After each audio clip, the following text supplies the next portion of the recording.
Assalamualaikum warahmatullahi wabarakatuh. Sebelumnya izinkan saya ingin mengerjakan tugas ujian tengah semester Universitas Pancasakti Bekasi dengan judul Hakikat Bahasa Indonesia, Prodi Pendidikan Bahasa Inggris, dengan dosen pengampu Ibu Wening Rahayu MPD.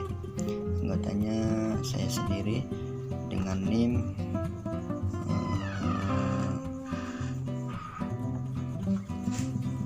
18821500093. Ya, selamat menyaksikan.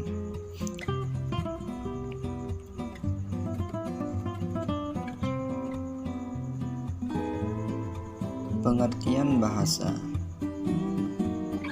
Pengertian bahasa secara umum, pengertian bahasa dapat diartikan sebagai sarana menyampaikan informasi. Bahasa juga dapat dimaknai sebagai sarana untuk menyampaikan atau mengungkapkan pikiran, ide, aspirasi, gagasan, pendapat, inspirasi, kreasi seni, religi, dan teknologi kepada orang lain. Salah satunya dapat disampaikan lewat bahasa. Menurut beberapa ahli, ada beberapa pendapat. Dalam hal ini saya akan bawakan dua pendapat. Yang pertama, menurut Harimurti Kridalaksana. Menurut Harimurti Kridalaksana 1997, bahasa adalah sistem lambang bunyi yang arbiter yang digunakan oleh para anggota kelompok sosial untuk bekerja sama, berkomunikasi, dan mengidentifikasikan diri. Yang kedua, menurut Locke, Stallman, dan Lackner. Berbeda dengan mereka, pengertian bahasa adalah perpaduan antara fungsi, isi, dan bentuk, di mana bahasa sebagai topik yang dikomunikasikan yang dapat diartikan secara struktur bahasa. Pengertian hakikat bahasa. Selama ini kita menganggap bahwa bahasa sebagai sarana komunikasi, tidak kurang dan tidak lebih. Padahal hakikat bahasa itu sendiri sangat esensial. Bukti bahasa memiliki peranan penting adalah bahasa Indonesia dari sisi historis dituangkan dalam hukum. Kembali ke belakang, sebelum bahasa Indonesia lahir, bahasa di negara timur termasuk Indonesia itu menggunakan bahasa Melayu. Seorang pelaut asal Belanda yang berlayar ke Indonesia menyampaikan bahwa bahasa Melayu sebagai bahasa terhormat yang digunakan oleh negeri timur. Dengan kata lain, orang Belanda mengenal bahasa Melayu daripada bahasa Indonesia. Jadi lahirnya bahasa Indonesia itu terbentuk pada tanggal 28 Oktober 1928 lewat Ikrar Sumpah Pemuda. Tentu saja peresmian bahasa Indonesia sebagai bahasa ibu ini terjadi setelah melalui proses yang panjang. Sifat-sifat bahasa. 1. Bahasa sebagai sistem. Hakikat bahasa berdasarkan sifat adalah sebuah sistem.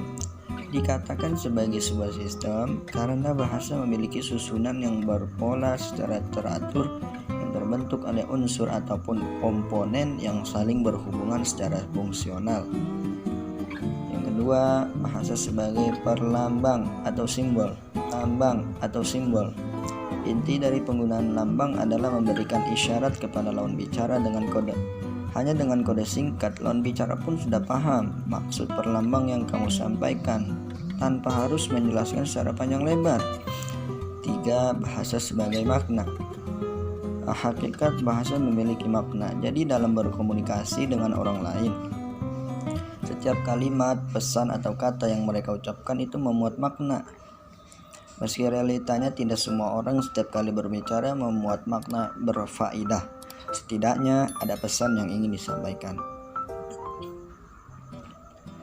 Fungsi-fungsi bahasa. Fungsi bahasa adalah untuk mengungkapkan segala sesuatu yang kita pikirkan dan inginkan, serta mengomunikasikannya dengan orang yang ada di sekitar kita dengan baik. Bahkan bahasa pun memegang peranan penting dalam kehidupan spiritual kita. Karena tanpa bahasa kita tidak akan bisa berkomunikasi dengan Sang Pencipta. Pada dasarnya, fungsi-fungsi bahasa tersebut bisa dimiliki oleh setiap orang, antara suatu fungsi dengan fungsi lain pun saling terkait dan saling mendukung. Dengan demikian, suatu tindakan berbahasa dapat mengandung lebih dari satu fungsi. Menurut Holiday dalam buku Pendidikan Bahasa Indonesia di SD Karya Solehan 2008 1-7 secara khusus mengidentifikasi 7 fungsi bahasa sebagai berikut. Di antaranya yang pertama, fungsi personal, yaitu penggunaan bahasa untuk mengungkapkan pendapat, pikiran, sikap, perasaan pemakaiannya. Yang kedua, fungsi regulator, yaitu penggunaan bahasa untuk mempengaruhi sikap atau pikiran atau pendapat orang lain seperti bukan, rayuan, permohonan atau perintah. Yang ketiga, fungsi interaksional, yaitu penggunaan bahasa untuk menjalin kontak dan menjaga hubungan sosial. Yang keempat, fungsi informatif, yaitu penggunaan bahasa untuk menyampaikan informasi, ilmu pengetahuan atau budaya. Yang kelima, fungsi heuristik, yaitu penggunaan bahasa untuk belajar atau memperoleh informasi. Yang keenam, fungsi imajinatif, yaitu penggunaan bahasa untuk memenuhi dan menyalurkan rasa estetis seperti nyanyian dan karya sastra. Yang ketujuh, yang terakhir, fungsi instrumental, yaitu penggunaan bahasa untuk mengungkapkan keinginan atau kebutuhan pemakainya. Demikian dari saya, kurang lebihnya saya mohon maaf.